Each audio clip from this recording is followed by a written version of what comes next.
ہم لوگ کہتے ہیں گناہ ہوں گے تو توبہ کریں گے نا، اور ہمارے زمانے میں تو گناہ گار ہے ہی نہیں، سارے نیکوکار ہیں اللہ ماشاءاللہ. گناہ گار ہوں گے تو توبہ کریں گے. کئی دفعہ نا ہمارا بھائی ناراض ہو جاتا ہے، دوست ناراض ہو جاتا ہے، تو وہ جب ناراض ہوتا ہے نا بہت زیادہ بولتا نہیں، تو ہم پھر قریب جاتے ہیں، اس کو پوچھتے ہیں کیا بات ہے، کیوں ناراض ہے، ادھر دیکھیں میری طرف، کیوں ناراض ہے، کیا ہوا؟ وہ کہتا ہے نہیں بس چھوڑو. ہمیں نہیں پتا ہوتا، تفصیل پوچھنی پڑتی ہے، بات کرنی پڑتی ہے، پھر وہ بتاتا ہے کہ وہ جو تو نے ایک جملہ کہا تھا نا وہ تجھے نہیں کہنا چاہیے تھا. پھر ہمیں خیال آتا ہاں مجھ سے غلطی ہو گئی. پھر ہم کیا کرتے ہیں؟ معافی مانگتے ہیں، راضی کرتے ہیں. ہوتا ہے ایسے کہ نہیں ہوتا ہے نا جناب؟ تو بندے سے تو بعض اوقات ایسا معاملہ ہو جاتا ہے تجھے پتا نہیں، تو کیا اللہ کی ایسی نافرمانی نہیں ہوتا تھی جس کا تجھے پتا ہی نہ ہو؟ اللہ کے بندے روز رات کو معافی مانگ کے سوتے تھے، روز. پتہ نہیں کوئی انجانے میں جملہ نہ نکل گیا ہو، ہر وقت ڈرے رہتے تھے. شیمر بندوں سے نہیں، کس سے؟ زور سے بولیے. ڈرے رہتے تھے یا اللہ معاف کر دے. ان کی طبیعتوں پہ خشیت طاری رہتی. ہم دلیر لوگ ہیں، توجہ نہیں کرتے عزیز بھائی. اور ہم اس وقت توجہ کرتے ہیں جب مہلت ختم ہو جاتی ہے، جب سزا کا وقت شروع ہو جاتا ہے. میری بات یاد رکھنا، ایک وقت تک اللہ مہلت دیتا ہے بندے کو، گناہ کرتا ہے اللہ مہلت، پھر سزا شروع ہوتی ہے، پھر بندہ اس کی پکڑ میں آتا ہے. پھر جب پیر پھسلتا ہے تو کسی جگہ اس کا ہاتھ دوبارہ نہیں پڑتا، وہ پھر پھسلتا ہی جاتا ہے. یاد رکھنا، ہم مہلت کے وقت توبہ نہیں کرتے، اور جب پھسل جاتے پھر ہم کہتے ہیں اوہو یہ کیا ہوا. دیکھو حضرت حبیب اجمی رحمت اللہ علیہ سود کا کاروبار کرتے تھے. اب تو لوگوں نے نام بدل دیا ہے نا، سود کا نام لوگوں نے پرافٹ رکھا ہے، اور بڑے بڑے حسین لوگ ہیں، اور نئے ہمارے ترجمے، اور میں وہ پیسے غریبوں کو دے دیتا ہوں. کبھی گندے پانی سے وضو ہوا ہے؟ تو گندے رقم سے غریبوں کا بھلا کرے گا تجھے ثواب ملے گا؟ تو مذاق کر رہا ہے تو دین کے ساتھ. کبھی گندے پانی سے بھی وضو ہوا ہے؟ میں غریبوں کو کیا مطلب ہے اس بات کا؟ نبی پاک سے زیادہ تجھے غریبوں سے پیار ہے معاذ اللہ. حضور نے نہیں کہا سود لے لو اور غریبوں کو دے دینا.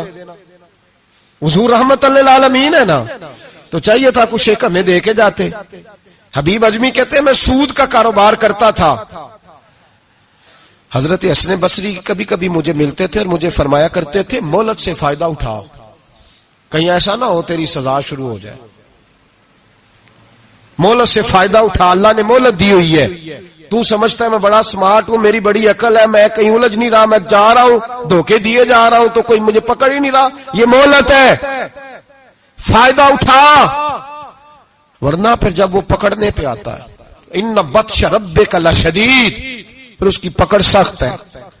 توبہ کر لے، مہلت کے وقت توبہ کر. کہتے میری دل پہ بات اثر نہیں کرتی تھی، میں جی کرتا ارادہ کرتا پر چپ کر جاتا. میرے پاس بڑی رقم تھی، لوگوں کو دے رکھی تھی سود پہ، میں وہ پیسے لاتا اور اسی سے میرا سارا کام چلتا. میں نے تجزیے پڑھے ہیں، مجھے یقین نہیں آتا، ویسے میں نے تجزیے پڑھے ہیں کہ لوگوں نے اربوں روپیہ بینکوں میں رکھا ہوا ہے. مجھے نہیں پتا، لیکن میں نے جو اخباروں میں پڑھا اربوں روپیہ ہے، اور لوگ سود کا کاروبار کرتے ہیں اور کمائی کھاتے ہیں سود کی. معاذ اللہ، استغفر اللہ. فرماتے میں نے کہا مولوی پیر صوفی بتاتے ہی رہتے ہیں، میرے پہ اثر نہیں ہوتا تھا. فرماتے ایک دن نا ایک بندے کی گوشت کی دکان تھی، اس سے میں نے سود لینا تھا، میں اس کی دکان پہ گیا، پیسے رکھ. اس نے کہا یار مہلت دے. نہیں ہے. کہا ادھر پیسے رکھ. یار نہیں تیری مہربانی. کہا چل پھر اتنے کلو گوشت اتار، لیکن پیسے پھر بھی باقی ہیں سود والے. کہتے ہیں وہ گوشت میں اتار کے لایا. میری بیوی بھی مجھے روز سمجھاتی تھی کہ باز آ جا. کہتے میں گوشت گھر لایا. حضرت بی بی اجمی کہتے ہیں میری بیوی نے پکانے کے لیے ہنڈیا چولہے پہ چڑھائی، اور ابھی اس نے مسالہ ڈال کے اس کے اندر چمچہ گھمایا ہی تھا کہ وہ سارا خون بن گیا. میری بیوی چلائی، کہنے لگی جلدی آ، تو بھی برتن لا، بچے بھی بلا، میں بھی بیٹھتی ہوں. یہ خون بن گیا جو تو غریبوں کا نچوڑ کے لایا تھا، آج خون پیئیں گے سارے، آ جا. کہتے ہیں اب میرے ذہن میں بات گونجی حضرت حسن بصری کی کہ وقت پہ توبہ کر لے کہیں تیری سزا نہ شروع ہو جائے، مہلت کے وقت توبہ کر کہیں سزا نہ شروع ہو جائے، آج بچ جا۔ فرماتے آواز گونجی، میں سمجھ گیا کہیں سزا تو نہیں شروع ہو گئی، میں تڑپا، بچے گود میں بٹھا کے میں کھول کے رویا۔ میں نے اپنی بیوی سے کہا آج کے بعد نہیں کرتا، کہنے لگی جا پھر، توبہ پہ قائم وہی رہتا ہے جو کسی ولی کے لڑ لگ جاتا ہے، تو ادھر توبہ ادھر ٹوٹ جاتی ہے، جا کسی کے ہاتھ میں ہاتھ دے تاکہ تو توبہ پہ قائم رہے، تاکہ وہ تیری بیٹری چارج کرے، تیرے ایمان کو حرارت دیتا رہے۔ کہتے میں نکلا گھر سے حضرت حسن بصری کے پاس توبہ کرنے، ابھی میں رستے میں تھا تو چھوٹے چھوٹے بچے کھیل رہے تھے۔ فرماتے ہیں بچے کھیل رہے تھے، ایک بچہ پکارا، کہنے لگا پیچھے ہٹ جاؤ، پیچھے ہٹو، بہت بڑا سود خور ہے یہ، ایسا نہ ہو اس کا سایہ ہم پہ پڑے تو ہم بھی نحوست والے ہو جائیں، پیچھے ہٹ جاؤ۔ کہتے ہیں ایک اور چوٹ لگی، میں نے کہا یا اللہ تیری ننھی مخلوق بھی مجھ سے نفرت کرتی ہے، یہ بھی۔ فرماتے حضرت حسن بصری کے پاس گیا تو قدموں پہ سر رکھ کے میں بڑا رویا، میں نے کہا میرے لیے دعا کر، عرش کا مالک مجھ سے راضی ہو جائے۔ سنا ہے جب آپ دعا کرتے ہیں تو بڑی جلدی سنتا ہے، پتہ سارا ہے سردار نو کیتیاں دا پردہ چپایا ہی پلا اسی، دعا کر وہ مجھ سے راضی ہو جائے، اب تو میرے بچوں کی ہنڈیا میں خون آنے لگا ہے، مہربانی کر۔ کہتے ہیں حضرت حسن بصری نے کہا تجھے مبارک ہو، میں دیکھ رہا ہوں تیری توبہ سچی ہے تو اللہ بھی تجھ سے راضی ہو جائے گا، میں دیکھ رہا ہوں تیرے اندر احساس، تیرے لفظ بتاتے ہیں تو کھری تو جا، اللہ بڑا مہربان ہے۔ کہتے تسلی دی، پیار کیا، کھری توبہ کی، بیعت ہوا، واپس آیا تو بچے وہیں کھیل رہے تھے، ابھی کھیل رہے تھے۔ فرماتے میں ڈرتے ڈرتے ان کے پاس سے گزرا تو ایک بچہ پکارا، کہنے لگا پیچھے ہٹ جاؤ، پیچھے، اللہ کا ولی حبیب اجمی آ رہا ہے، اللہ کا ولی حبیب آ رہا ہے، کہیں ایسا نہ ہو ہمارے پیروں سے کوئی مٹی اڑے اور ولی کے کپڑوں پہ پڑ جائے اور ہم اللہ کے ولی کے بے ادب ہو جائیں، پیچھے ہٹو، رستہ دے دو۔ فرماتے میں اللہ اکبر کہا، میں نے کہا مالک تیرے قربان جاؤں، ابھی میں نے توبہ کی اور ابھی تو نے اپنی مخلوق کے دل میری طرف موڑ دیے، ابھی بھائی توبہ کھری سچی، مہلت کے وقت توبہ کرو، پھر جب وہ والا وقت آتا ہے نا جب سزا شروع ہو جاتی ہے پھر مشکل ہو جاتا ہے۔ میرے رسول پاک علیہ السلام نے فرمایا سکھوں میں دعائیں مانگا کرو، رب دکھوں میں جلدی قبول کرے گا، سکھوں میں مانگ لو، دکھوں میں جلدی قبول ہوں گی، تم صرف دکھوں میں مانگتے ہو پھر حکمت الہی کے تحت دیر ہوتی ہے۔ بھائی پہلی ولی کی صفت یہ ہے کہ وہ توبہ کرنے والے ہوتے ہیں۔ ولی کی پہلی صفت کیا ہے؟ اقبال نے کہا تھا، اس نے کہا مرید سادہ تو رو رو کے ہو گیا تائب، کاش اس پیر مغاں کو بھی مل جاتی توبہ کی توفیق۔ اس نے کہا اللہ کرے پیر بھی توبہ کر لے، مرید تو بڑا رو گیا بیچارہ، اللہ کرے یہ بھی توبہ کرے، یہ بھی باز آئے۔ توبہ انسان کو نوازتی ہے ہر وقت، ہر جملے سے، ہر بات سے، اور ایسی غلطیاں جن کا ہمیں پتہ ہے ان سے تو کرنی ہے، جن کا نہیں بھی پتا ان سے بھی۔ اب کیا کریں؟ التائبون العابدون، اب اللہ کی عبادت کریں۔ ولیوں کی دوسری صفت کیا ہے؟ وہ اللہ کی، ہمارے زمانے میں نفلوں کا رواج ہی ختم ہو گیا ہے، عصر کی پہلی 4 سنتے ہیں، عشاء کی کتنے فیصد لوگ پڑھتے ہیں؟ ہمارے بزرگوں کا طریقہ تھا گھروں میں حجرے مخصوص ہوتے تھے، نبی پاک صلی اللہ علیہ وسلم نے فرمایا گھر کو قبرستان نہ بناؤ، کچھ نوافل گھروں میں بھی پڑھا کرو۔ وہ اذانوں سے پہلے وضو کر کے بیٹھے ہوتے تھے، مصلی آباد ہوتے تھے، اور بہت سارے بزرگوں کی قبریں اس جگہ پہ بنی جہاں وہ عبادت کرتے تھے۔ نفلوں سے دور ہیں ہم، نفلوں سے۔ نفل سے کیا ملتا ہے؟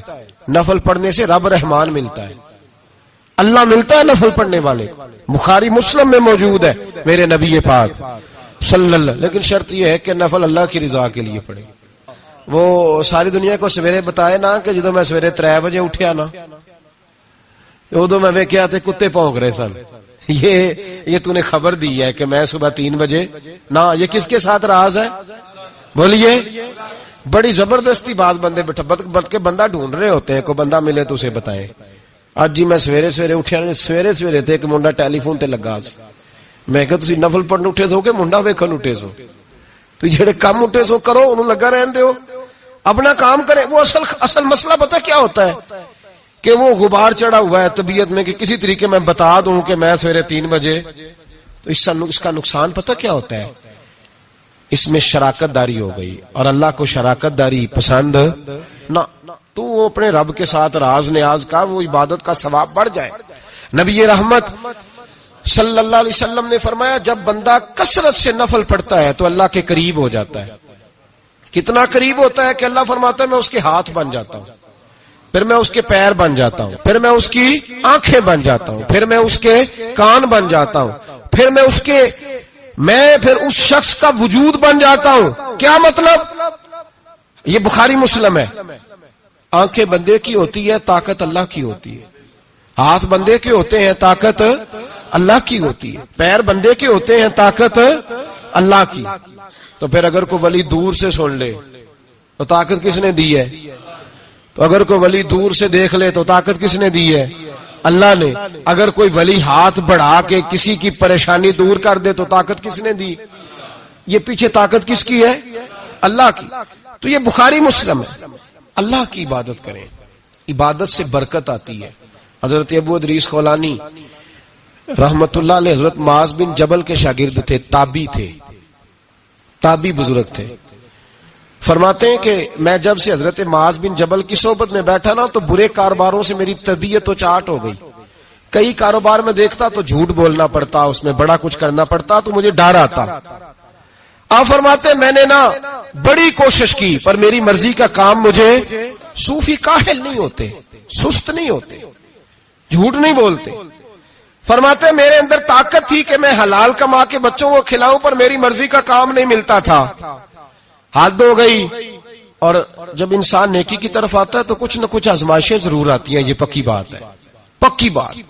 جب وہ غلط ملت کر رہا ہوتا ہے تو اس کو لگتا ہے سارا کچھ صحیح ہے, جب سیدھا ہوتا ہے تو بہت ساری پریشانیاں بھی ضرور آتی ہیں. یہ مزاج ہے دین کا. آپ فرماتے ہیں میں پریشان رہنے لگا, حالات خراب ہونے لگے, آزمائش سخت ہونے لگی, کاروبار بند ہو